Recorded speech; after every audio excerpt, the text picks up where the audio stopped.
morning. Welcome to Arlington Street Church, gathered in love and service for justice and peace. Welcome to the soul of Sunday. We are Unitarian Universalists. Ours is a historic faith with a progressive theology. We affirm the worth and dignity of every being, and that we are all deeply interconnected. We are bound to one another, not by creed, but by covenant. And we are called to answer the call of love with open minds, open hearts, and open hands. Whoever you are, those of all nations, all creeds, all colors, all kinds of love, you are welcome here.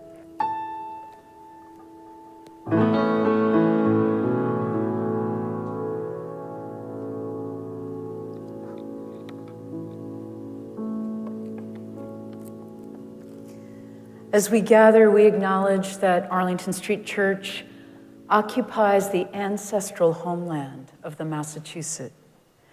By making this land acknowledgement, we recognize, honor, and affirm the sovereignty of all First Nations peoples.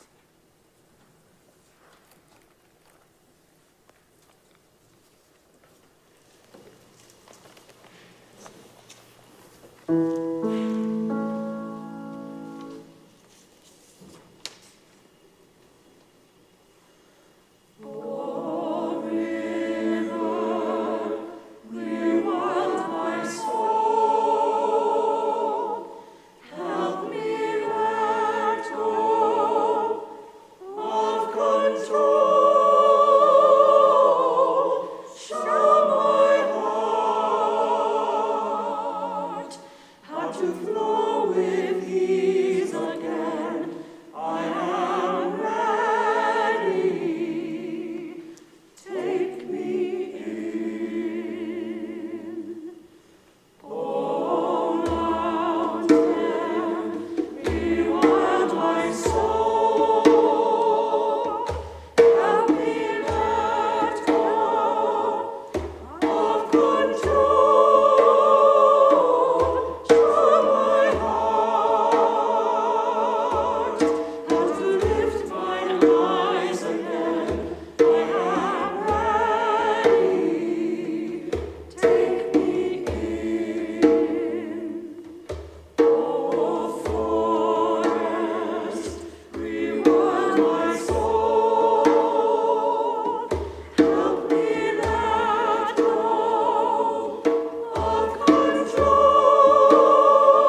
Welcome to our Zoomers and welcome to the congregation gathered here in the sanctuary. Welcome to Dave and Harriet Bogage's guests, Liz and Joseph Lark Riley. Welcome to River, and welcome to Boston Friends. It's so lovely to have you here. And Jamie Hoag, did you make it? I wanted to welcome you too. Welcome, Jamie.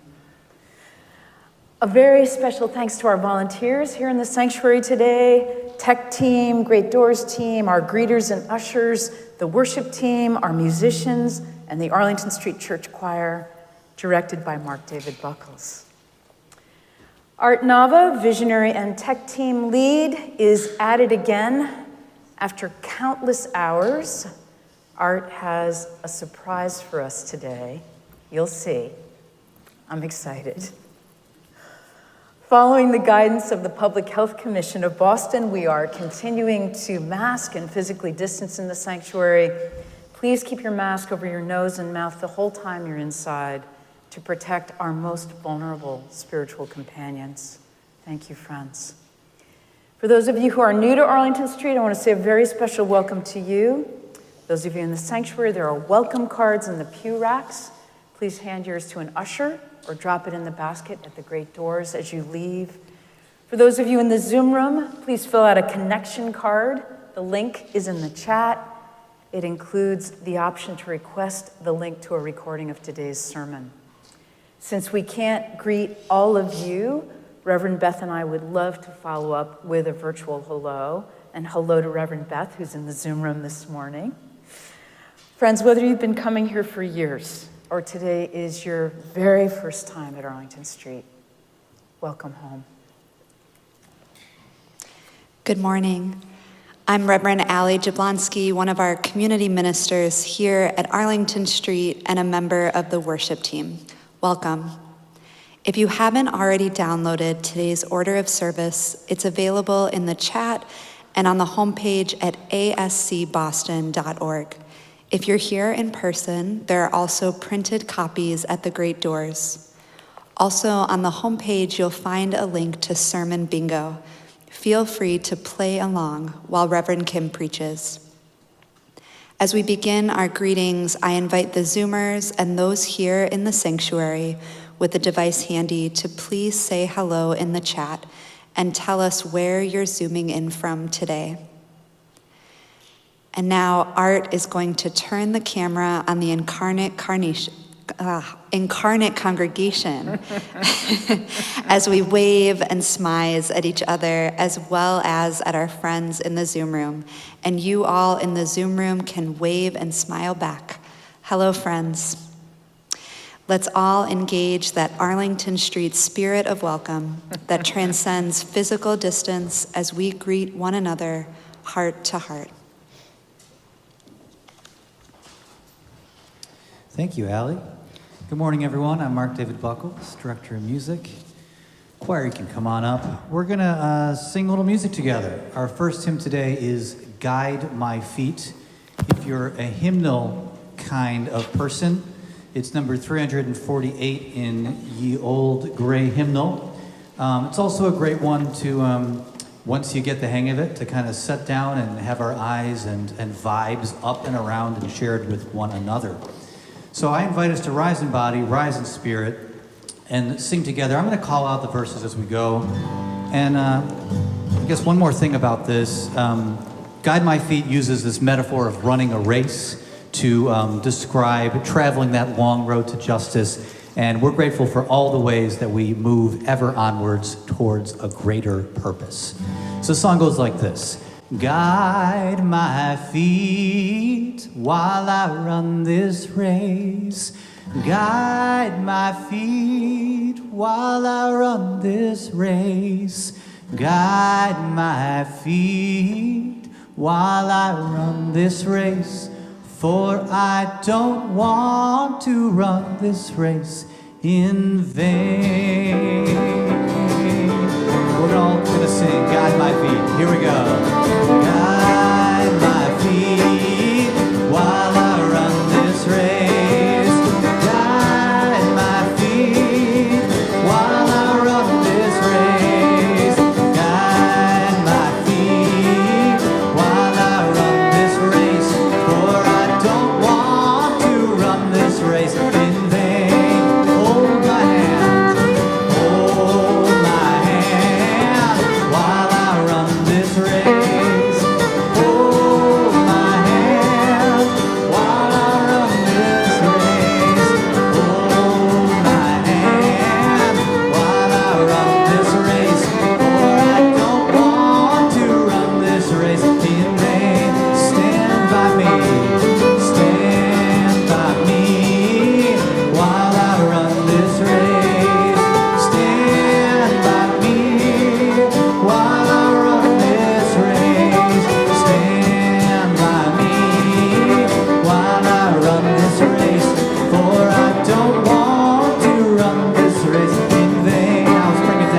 search my heart. Search my heart while I run this race. Search my heart while I run this race. Search my heart while I run this race. For I don't want to run this race in vain. Guide my feet while I run this race. Guide my feet while I run this race. Guide my feet while I run this race. For I don't want to run this race in vain. For I don't want to run. For I don't want to run this race in vain. One more time for I don't want to run this race in vain.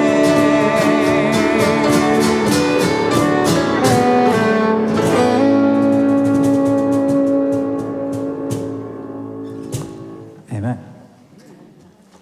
You may be seated.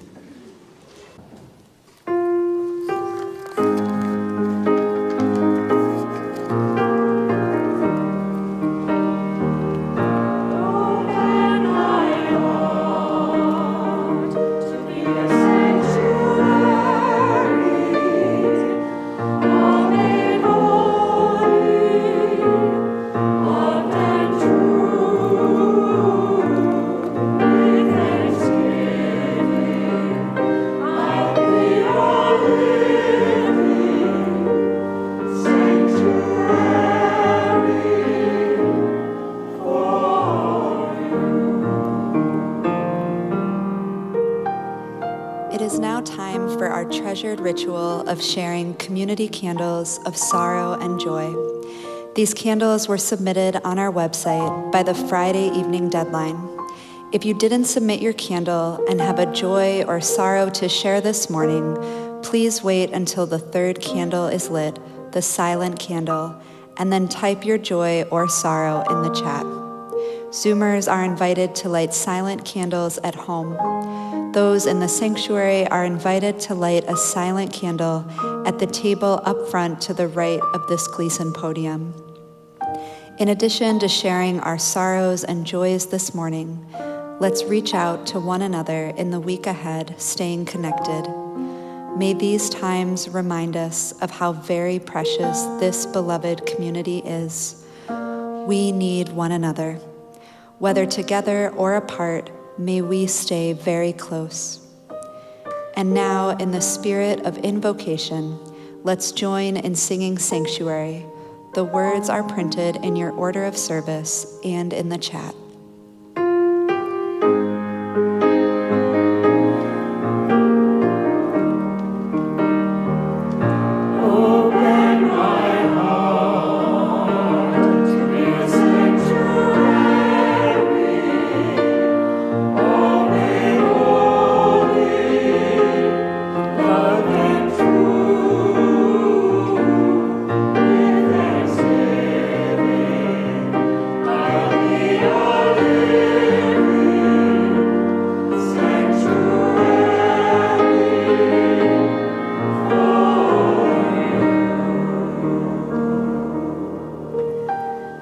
Some of us come today with heavy hearts.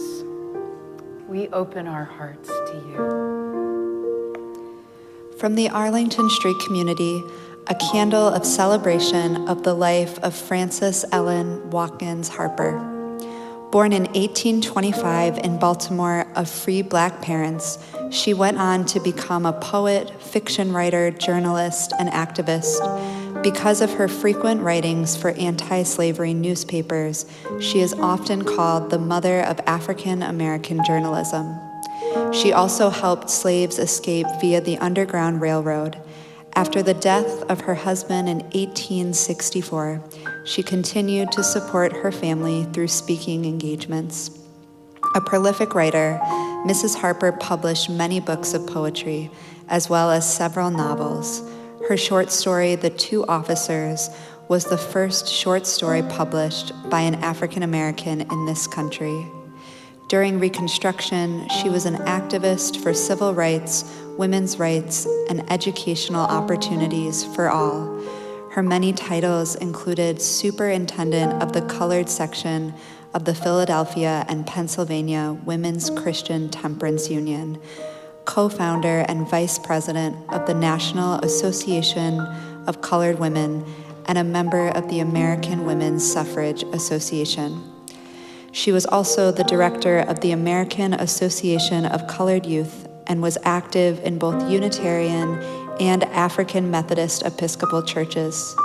After a long life, Mrs. Harper died on February 22, 1911, aged 86 years old. Frances Ellen Watkins Harper, presente. Presente. A final candle of sorrow and concern following a weekend of fear and high alert after extremist groups called for a day of hate in Boston, particularly promoting anti-Semitism. Peggy Shooker, interim director of the Anti-Defamation League, began this weekend by saying, "As the Jewish Sabbath approaches, we're calling on communities to embrace this weekend as a time of peace and to let peace win over a designated day of hate by extremist groups. We are grateful that at least this weekend, peace overcame these calls for hate, but we know that too often, including earlier this week, hate takes form of violence against our Jewish neighbors and so many others. We are grateful to the many who organized to protect our community this weekend. May we follow their example and answer the call to love in our words and in our actions, and may we always do all that we can to end hate in all its forms."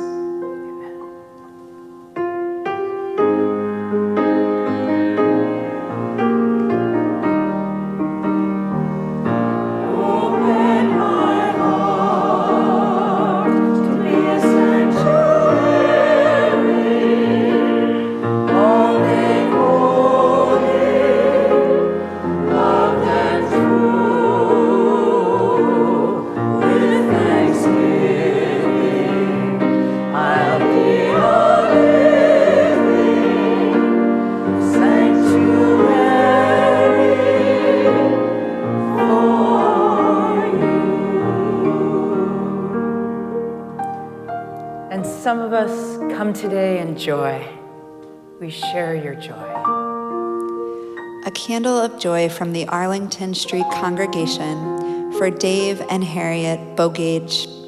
Congratulations to Dave on the birth of Brooks, his first grandson, and to Harriet, her first great-grandchild, whose middle name, Harrison, is for her. What a lucky little boy. A candle of joy from our community for students at Penn State University who have raised a whopping $15 million during their annual 46-hour no sleeping or sitting dance marathon. This dance party is the world's largest student-run philanthropy program, and this all-time record high will benefit 4 Diamonds, a nonprofit fund that covers 100% of all medical expenses for families with childhood cancer at Penn State Health Children's Hospital. Over 700 dancers participated with over 16,000 student volunteers. With all the pain our world is experiencing, it can be hard to see the good, but it is here in so many forms. This week, students at Penn State showed us that good can become in the dancing. May they inspire us to do good in our own beautiful ways. A final candle of celebration from Arlington Street as we celebrate the life of Beth Janacek, mother of our Carmen Griggs. Beth passed away last month at the age of 100 after a long and extraordinary life. Beth leaves behind a beautiful family, her best legacy. Carmen and Diana, we extend our sympathy and our love. Beth Janacek, presente.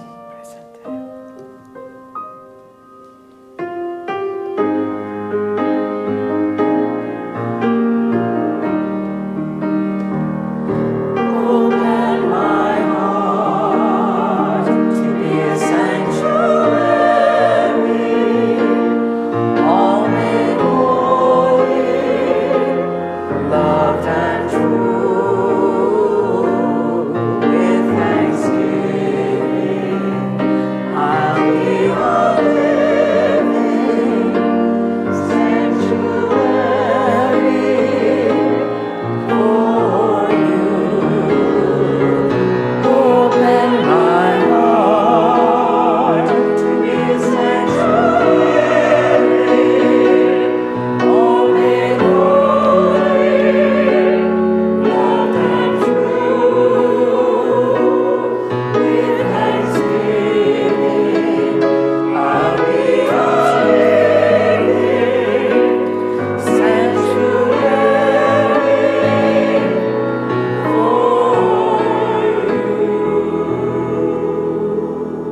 all the sorrows and all the joys we hold in our hearts, we light a silent candle to remember and to rejoice. May the peace of this sanctuary enter into our hearts as we share a quiet moment together, breathing our prayers for ourselves, for one another, for our country, and for the world.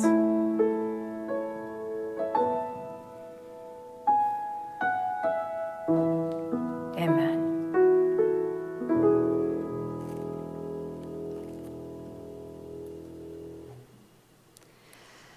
Let's join now in saying together the affirmation and covenant of this beloved spiritual community.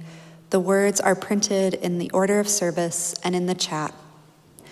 Love is the spirit of this congregation, and service is our gift. This is our great covenant, to dwell together in peace, to speak our truths in love, and to help one another. El amor es el espíritu de nuestra congregación, y el servicio es nuestro regalo. Esto es a lo que nos comprometemos, convivir en paz, hablar nuestras verdades con amor, y ayudarnos los unos a los otros. Friends, we are in the season of covenant renewal, when we renew our great covenant of love and service here at Arlington Street. Next Sunday is Covenant Renewal Sunday, when we make pledges of financial support to uphold Arlington Street and our work in the world. This morning, to speak to our covenant renewal theme, #ASCNation, we are so grateful to welcome our own Carmen Griggs and Diana Miller zooming in from Iowa City. Welcome, Carmen and Diana. Morning. I'm Carmen. And I'm Diana. First, some history. Diana and I moved from Iowa City to Boston for a job opportunity. In June of 1989, we went to a gay pride service at Arlington Street and sensed that this was a place where our relationship would be honored. Shortly after Gay Pride, we attended a Sunday service and were convinced that Arlington Street was the place for us. People at Arlington Street were incredibly welcoming, and it didn't take long to become involved. I joined the HR committee and the Committee on Ministry and served 2 terms on the Prudential Committee, our governing board, 1 year as co-chair. Diana joined the Worship Committee and served on the Intern Committee. She was also a co-moderator, and 1 year we were both delegates to the General Assembly, the Unitarian Universalist Association's annual meeting. And we never will forget the wonderful covenant group we belonged to for many years and meant so much to us. Arlington Street became our community, our home in our new city. And we spent many a weeknight as well as Sunday mornings there. We did meaningful work and met people who became dear and now lifelong friends. We also loved the Sunday services, the lovely historic building, the beautiful music, and most of all, the moving, inspiring sermons given by Reverend Kim, who was also incredibly caring to all and beloved by the congregation, not to mention widely admired in the city of Boston and a great fundraiser. Diana and I vividly remember the great sadnesses commemorated and the great joys celebrated at Arlington Street. From the powerful service for those murdered at Boston's Planned Parenthood to the early commitment ceremonies, and later, the first gay marriage performed in a church in the United States. In 2014, after 26 years in Boston, we retired and moved back to Iowa City to be near our families. Not surprisingly, we came full circle and joined the UU Society of Iowa City, which is also deeply committed to social justice in its many forms and to working for climate change. We're proud that our new building has been named the greenest church in Iowa and was recently featured in the UU World magazine. Perhaps not surprisingly, once again, we easily became involved in the congregation. We joined a covenant group, replicating our experience in Boston, which had been so meaningful to us, and have also made wonderful new friendships in our congregation. I'm co-chair of the Stewardship Committee and chair of the Historical Records Committee. Carmen serves on the Personnel Committee and is also a member of the Historical Records. Although we are strongly committed to UUS of Iowa City, we consider Arlington Street our home church, and we care deeply about it. We still pledge each year to keep Arlington Street vital into the future, enable it to ever broaden the sense of welcoming that we experienced so many years ago. Fortunately, technology has made it easier to stay in touch. Many thanks to the tech team and to everyone making the hybrid platform possible. We Zoom whenever we can and always on Christmas Eve. In closing, we both send our warmest regards from the rolling farmland, beautiful prairies, winter eagles, and mighty rivers of the heartland to our beloveds in Boston and to those all over the country and beyond. Thank you to Carmen and Diana. We love you. And thank you to Art Nava, who makes so much magic for us. That was wonderful. Thank you, dear. Beautiful.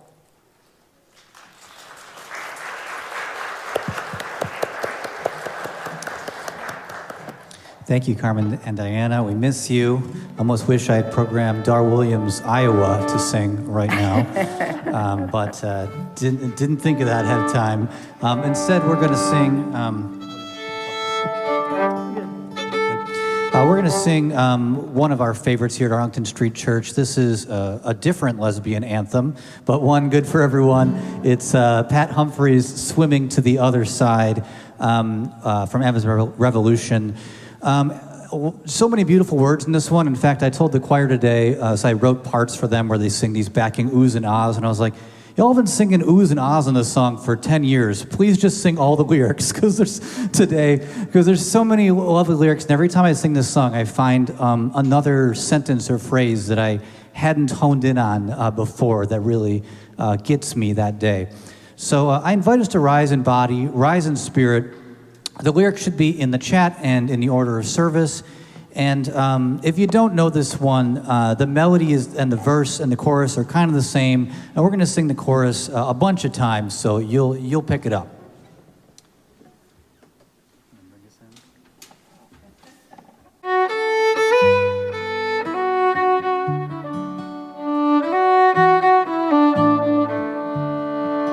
Here we go. We are living neath the great Big Dipper. We are washed by the very same rain. We are swimming in the stream together, some in power and some in pain. We can worship this ground we walk on, cherishing the beings that we live beside. Loving the spirits will live forever. We're all swimming to the other side. I am alone, and I'm searching, hungering for answers in my time. I am balanced at the brink of wisdom. I'm impatient to receive a sign. I move forward with my senses open. Imperfection, it be my crime. In humility, I will listen. We're all swimming to the other side. We are living neath the great Big Dipper. We are washed by the very same rain. We are swimming in the stream together, some in power and some in pain. We can worship this ground we walk on, cherishing the beings that we live beside. Loving spirits will live forever. We're all swimming to the other side. On this journey through thoughts and feelings, binding intuition, my head, my heart, I am gathering the tools together. I'm preparing to do my part. All of those who have come before me band together and be my guide. Loving lessons that I will follow. We're all swimming to the other side. We are living neath the great Big Dipper. We are washed by the very same rain. We are swimming in the stream together, some in power and some in pain. We can worship this ground we walk on, cherishing the beings that we live beside. Loving spirits will live forever. We're all swimming to the other side.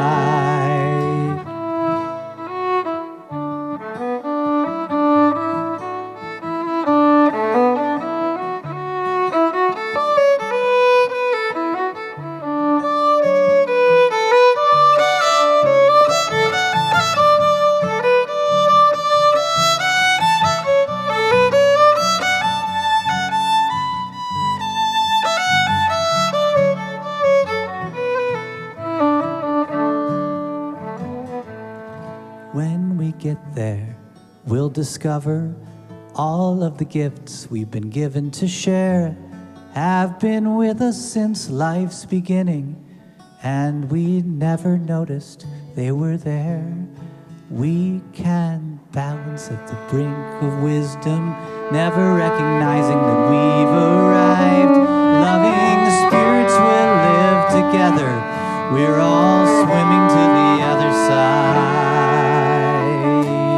We are living neath the great Big Dipper. We are washed by the very same rain.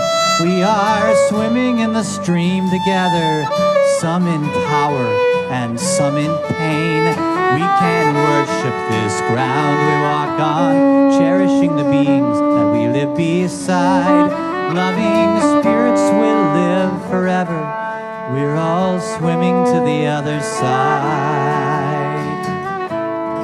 Loving spirits will live forever. We're all swimming to the other side.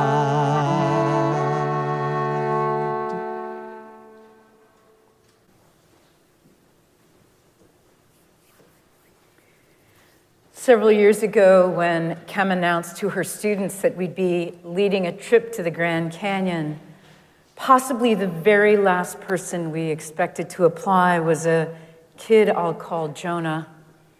Small for his age, Jonah had been relentlessly bullied by his fraternal twin brother. He was a fearful bundle of neuroses and so lovable. We decided to take a chance on him, a pretty big chance actually, since at the canyon, whatever goes down must come up. When our group got to Logan and Kem was sorting out seat assignments, Jonah took her aside to let her know he was absolutely terrified to fly. This was not an auspicious beginning. Kem seated him between us, and with a little surreptitious hand-holding, we made it to Phoenix. From there out, the trip went beautifully. Jonah visibly relaxed, was psyched about how strong he felt after days of carrying a backpack, and revealed a wonderful, self-effacing sense of humor. He was having a blast. And then came the climb out. 9.5 miles of unrelenting straight up. He backslid into fear. We quoted the same wisdom from Chinese philosopher Lao Tzu we recite every time we step out onto the trail. A journey of 1,000 miles begins with a single step, and urged him to stay in the moment with his climb. Life, like life, it's all one step at a time. I left camp with the big boys, huge teenagers who loped up the trail, and Kem plodded up with the slower kids, especially Jonah. Predictably, when we topped out, the big boys beelined for the snack bar. For a while, I paced at the trailhead, then decided to turn around and head back down. Leaving my pack, I grabbed just a water bottle and dropped over the rim. Down I went.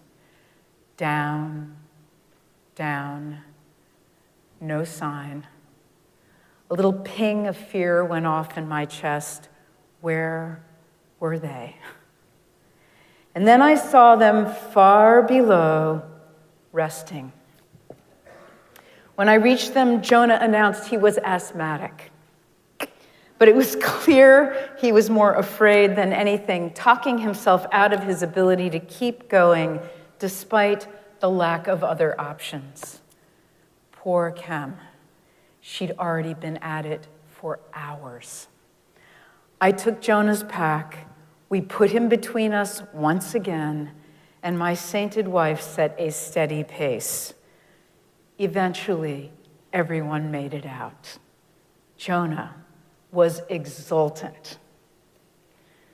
Back at the Phoenix airport, I casually asked him if he wanted to be my seatmate again. He looked me right in the eye and said, "Kim, if I can climb in and out of the Grand Canyon, I can fly by myself." It was one of the best moments of my life. Jonah went on to graduate from high school and then college. He fell in love with a beautiful woman to whom he's now married. They have a toddler and another baby on the way. Recently, I saw a photo of him. He's wearing a t-shirt that says "Girl Dad," and he has a huge, sweet smile on his face. And I'm positive that facing all that fear, literally walking through so much of which he'd been afraid, changed his life forever and for the better. In fact, the science says that taking risks can fundamentally change us. Taking risks shows us that we have what it takes to make a decision and to make good on it. Risk-taking makes us braver, stronger, and more confident. When we succeed, we build faith in ourselves, knowing we've done it before and we can do it again. Let me be quick to say that I'm talking about calculated risks, when the fear is not fear of death, but fear of failure. The goal is bravery, not bravado, not winging it, not heroics, but taking healthy, life-giving risks. Author Robert G. Allen is known for saying, "Everything you want is just outside your comfort zone." If we want to live a life in which we thrive, not just survive, we're going to have to take some risks. The question to ask ourselves is, how will I feel if I don't try? Risk-taking is actually counterintuitive. Human beings are wired for homeostasis. Newton's law, an object at rest tends to remain at rest. And we like stability. We like to be comfortable, as in lying on the couch, or in what my friend Ed called his fur-lined rut. Ed was at best bemused and at worst indifferent about his high-paying job, his Tony neighborhood, his life. Once a year, to please his wife, they went on a cruise, which he said bored him out of his mind. Ed wasn't unhappy exactly. He was just, as we say now, languishing. When I got the news that he died, quite young, I felt shaken to the core. I wished he'd been able to muster the courage to peek up and over the edge of his fur-lined rut.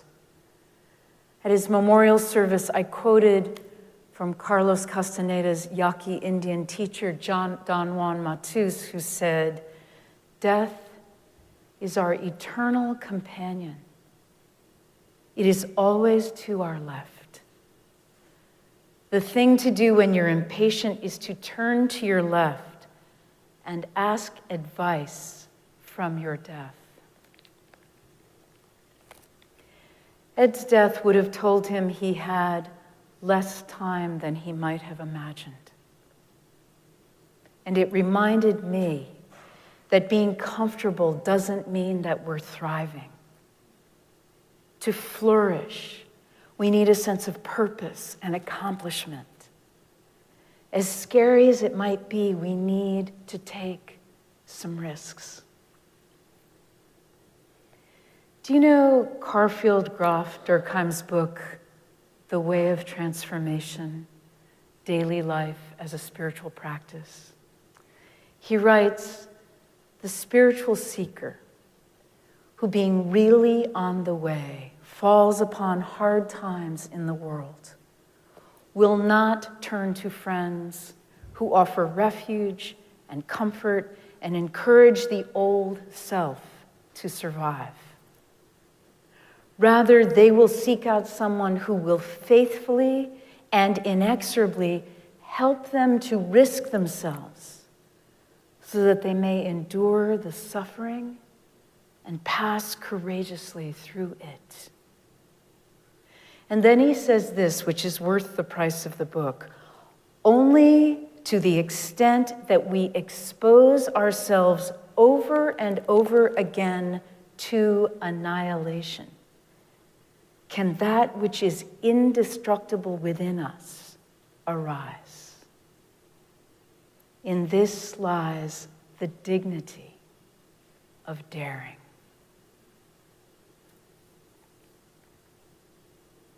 In her poem, "Finally on My Way to You," American poet Pesha Gertler writes, "Finally on my way to yes, I bump into all the places where I said no.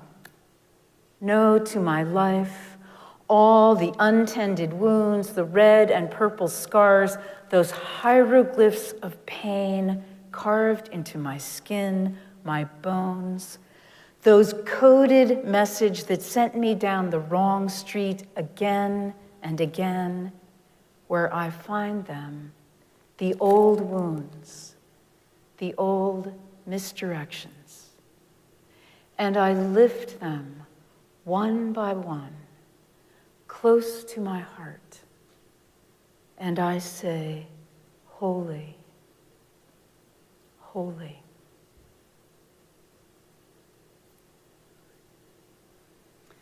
My young friend Benji visited me on the Cape on his way home from traveling in Thailand. I asked him what he had learned. He answered immediately, "When you're invited, say yes." One evening, I was headed out to dinner in Provincetown with my friend Holly, a singer and songwriter from the Bay Area. I asked Benji if he'd like to join us, never dreaming he'd choose the company of old women over Commercial Street by night. But true to his word, he said yes. Holly was completely enchanted by Benji. "Benji," she asked him over dinner, "what's next for you?" "I might just go with the next invitation and see where it takes me," he answered. "Would you like to come to California and work at my record company?" "Yes." This was a thing of beauty to behold. I don't know if Benji had old stories he was rewriting, but clearly he was scribing in some pretty bold ink. Along the way, as he opened to new opportunities with a kind of composed fearlessness, he learned a lot about himself, confidence building on confidence, and when things didn't go his way, he practiced resilience. I really like this take on a regret-free life. Say yes. Just witnessing it was exhilarating. In his book, Too Safe for Their Own Good, How Risk and Responsibility Helps Teens Thrive, Dr. Michael Unger coined the term the risk-taker's advantage. I know it won't surprise you that while it was a bestseller in Canada and Australia, Dr. Unger found it difficult to get published in the United States. Children, he was admonished, can never be too safe.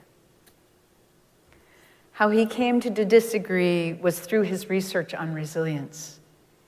He visited, he writes, stone-throwing children in Palestinian refugee camps, unsupervised teens on Israeli kibbutzim, children who dodged gunfire to go to school in Colombia's poorest mountainside communities, student paramilitaries in remote parts of India, teenage mothers in the cinder block slums of rural Tanzania, glue-sniffing children on native reserves in Canada's far north, and bored, disenfranchised youth in monochrome suburbs across the United States, Canada, and Europe.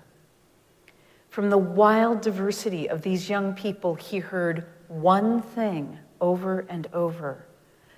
They all craved adventure and responsibility. Obviously, some of them have much too much, but some of them have too little. Adventure and responsibility are in short supply in families and communities dead set on bubble wrapping their children. Michael Unger concludes, we need to be vigilant when real risks exist, but ease up when our fear gets the better of us. Well-founded worry conveys to children that they are loved. Groundless, senseless worry debilitates children in ways far worse than the few bumps and bruises they may experience without us. Our job is to help kids feel like adults in ways that are meaningful to them, that provide them with the risk-taker's advantage.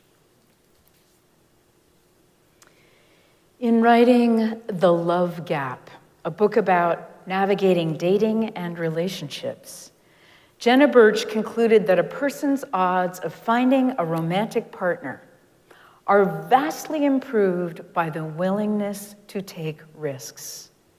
You can't be half-hearted. To date today, she writes, you have to get comfortable with improbability. All love is improbable. And the strongest relationships are built on the strongest connections, no matter the variables involved.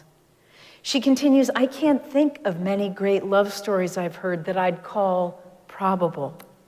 There was the couple who was broken up for 5 years before they realized they were absolutely right for each other. The husband who told his now wife he'd help her find a great boyfriend when she was finally ready to date after a horrible breakup with her ex. Partners who met in kindergarten. Few couples have a straightforward, romantic trajectory. The variables are such a mess This romantic era can feel hopeless, she says. I've certainly cried about the apps, vented to my girlfriends about the ghosting, toasted all the bad days and broken hearts.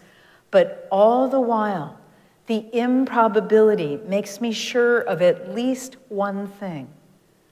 I'll be braver when I encounter a potential connection.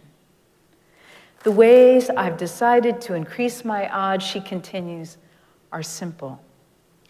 Be bold in my risks and brave in my feelings. If I'm open, I can rest assured that I've given it a fair shot. 13th century Persian poet and Sufi mystic Rumi said, gamble everything for love if you are a human being. If not, leave this gathering. Half-heartedness doesn't reach into majesty. Risk-taking is a spiritual practice, a discipline. Gaining the risk-taker's advantage can be incremental, starting small. Talk to a stranger. Start up a conversation. Stand up to an offensive joke. Travel somewhere new. Ask for what you want. Call an old friend. Take a class in something new. Join a support group. Tell someone you appreciate them. Do something that scares you a little or a lot. And remember, risks are not one size fits all. One person's risk is another person's daily breakfast. We don't all have to jump out of an airplane. Journalist Nuri Vitachi writes, I never used to be a risk taker, but then I had children.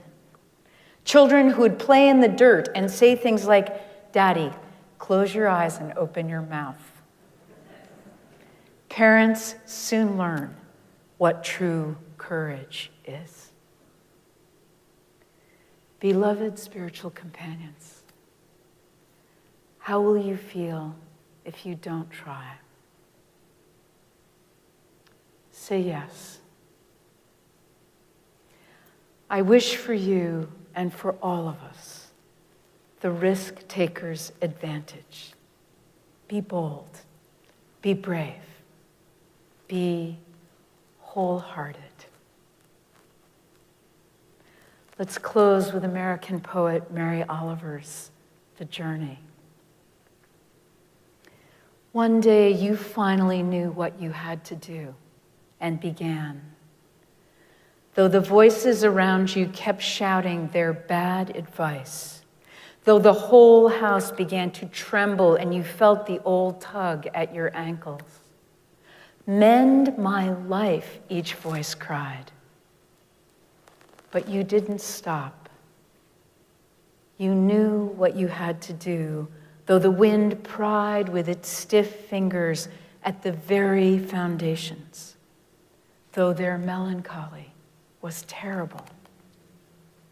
It was already late enough and a wild night and the road full of fallen branches and stones, but little by little, as you left their voices behind, the stars began to burn through the sheets of clouds, and there was a new voice which you slowly recognized as your own, that kept you company as you strode deeper and deeper into the world, determined to do the only thing you could do, determined to save the only life you can save. Be bold, my friends. Amen.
Thank you, choir. Thank you, Mark David. Thank you, Julie.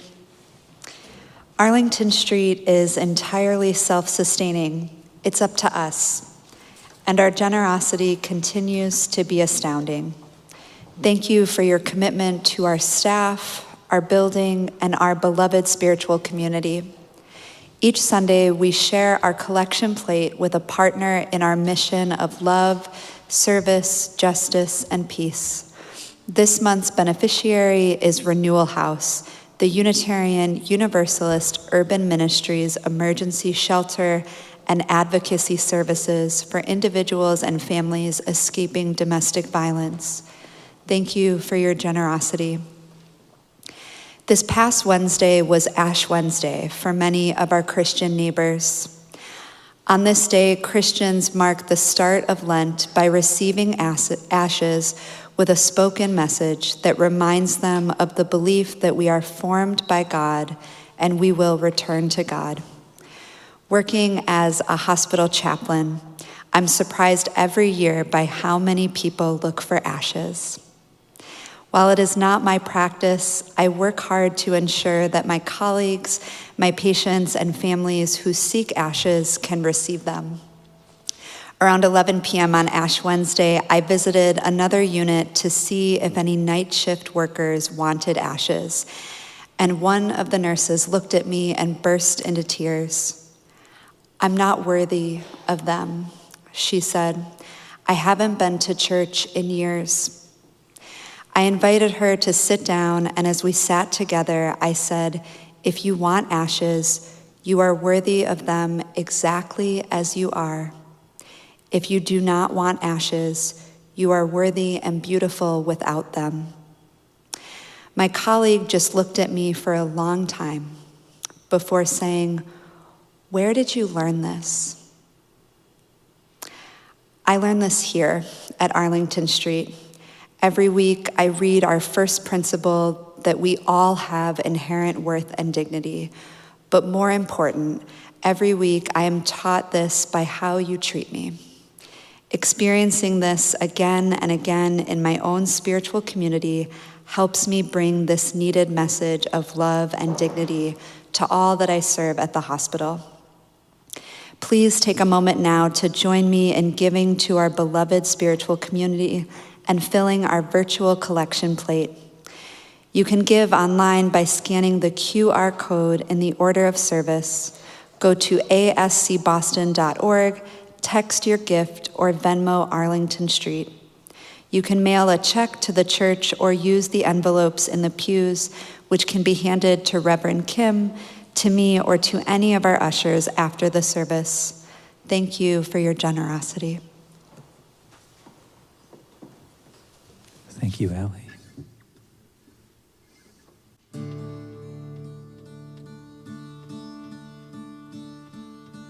Go sing too loud, make your voice break, sing it out.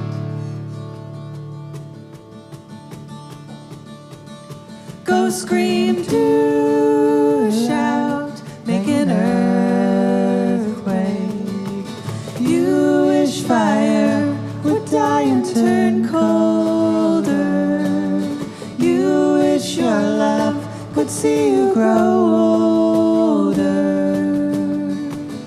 We should always know that we can do anything. Go drum too loud, make your hands ache, play it out. Go march through the crowd, make your day break. You wish silence released massive tremors. You wish unknown surrender to summers. We should always know that we can do everything. Go do your learn to just let yourself fall into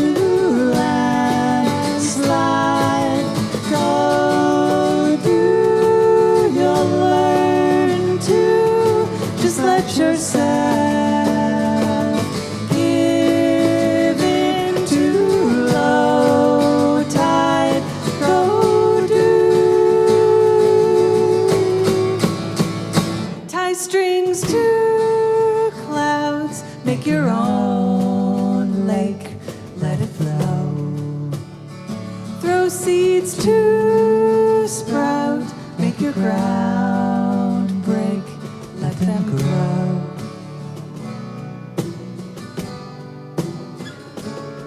Let them grow.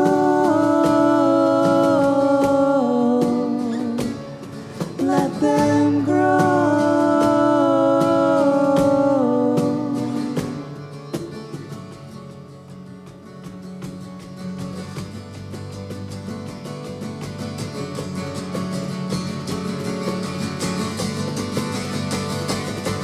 Go do endless summers. You wish surprise would never stop wonders. You wish sunrise will never fall under. We should always know that we can do everything. Go do, you'll learn to just let yourself fall into landslide. Go do, you'll learn to just let yourself give into low tide. Go do. You wish surprise will never stop wonders. You wish sunrise will never fall under. We should always know that we can do everything. Go do.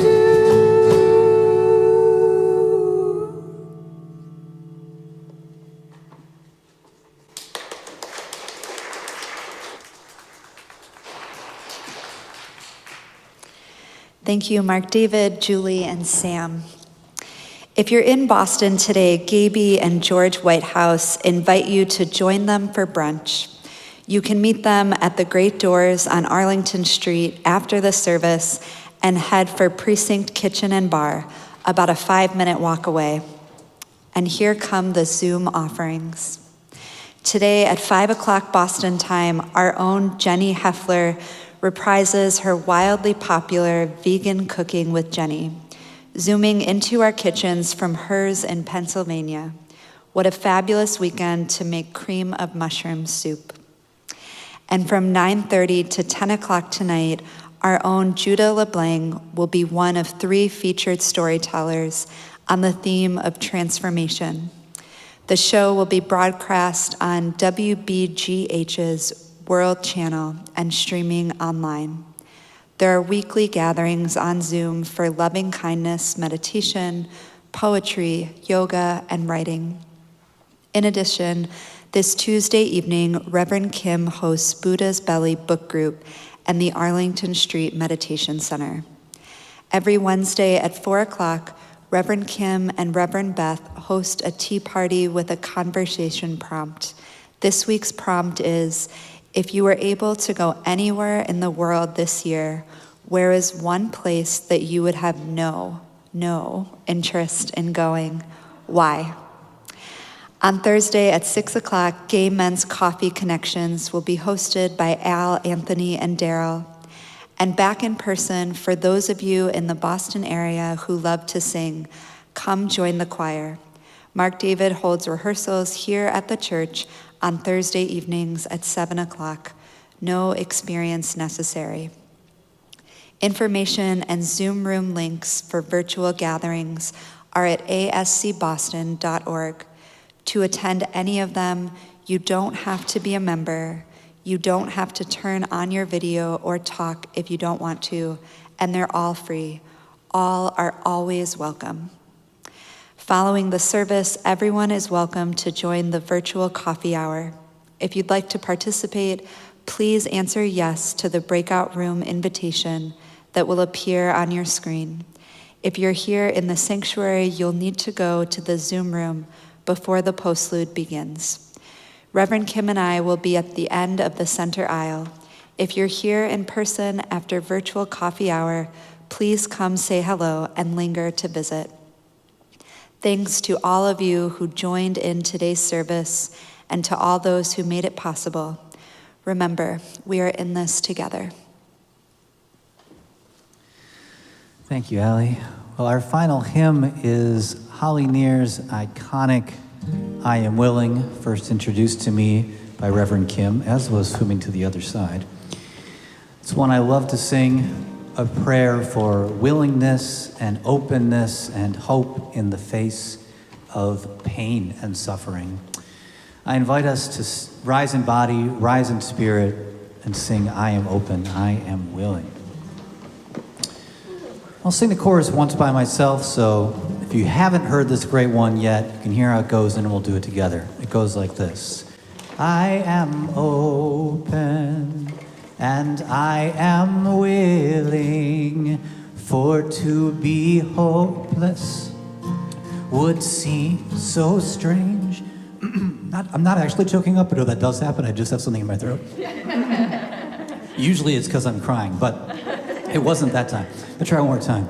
I am open and I am willing, for to be hopeless would seem so strange. It dishonors those who go before us, so lift me up to the light of change. Let's all try that. I am open. I am open and I am willing, for to be hopeless would seem so strange. It dishonors those who go before us, so lift me up to the light of change. There is hurting in my family, there is sorrow in my town, there is panic all across the nation, there is wailing the whole world round, but I am open and I am willing, for to be hopeless would seem so strange. It dishonors those who go before us, so lift me up to the light of change. May the children see more clearly, and may the elders be more wise. May the winds of change caress us, even though it burns our eyes. And I am open and I am willing, for to be hopeless would seem so strange. It dishonors those who go before us, so lift me up to the light of change. Give me a mighty oak to hold my confusion. Give me a desert to hold my fear. a sunset to hold my wonder, and give me an ocean to hold my tears. 'Cause I am open, let me hear you, and I am willing, for to be hopeless would seem so strange. It dishonors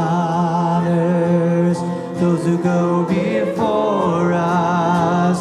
So lift me up to the light of change. One more time.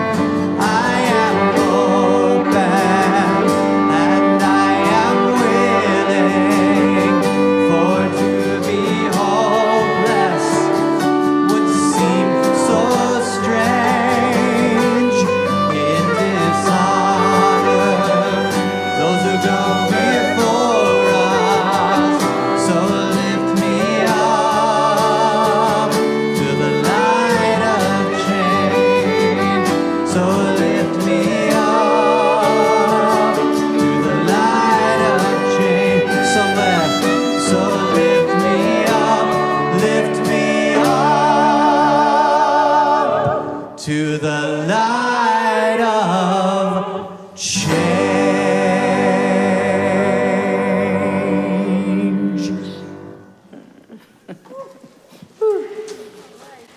Before our benediction, I invite those of you in the Zoom room to please reach out your hands and touch the sides of your square. And those of you in the sanctuary to please raise your hands, palms out. Let's send loving kindness to the people to your left and to your right. Send loving kindness to the person on either side of you, to the people on either side of them. Send out love into this beloved spiritual community. And feel it coming back to you. Love is the spirit of this congregation.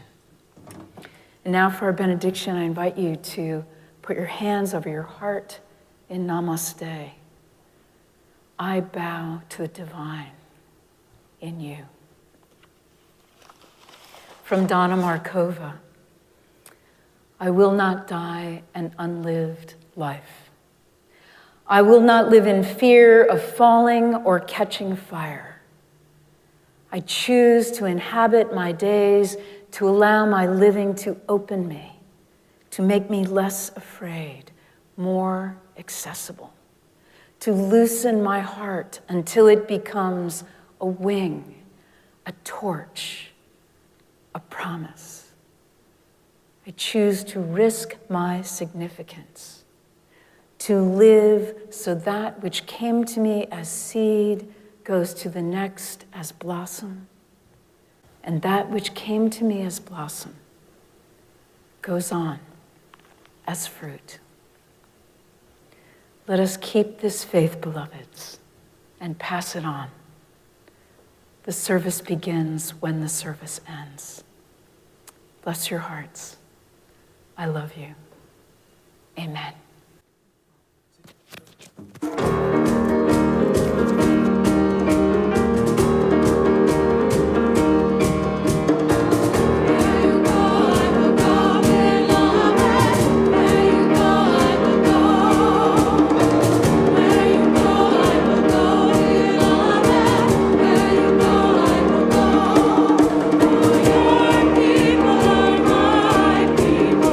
Your people are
Please visit ascboston.org for more information about this historic Unitarian Universalist congregation.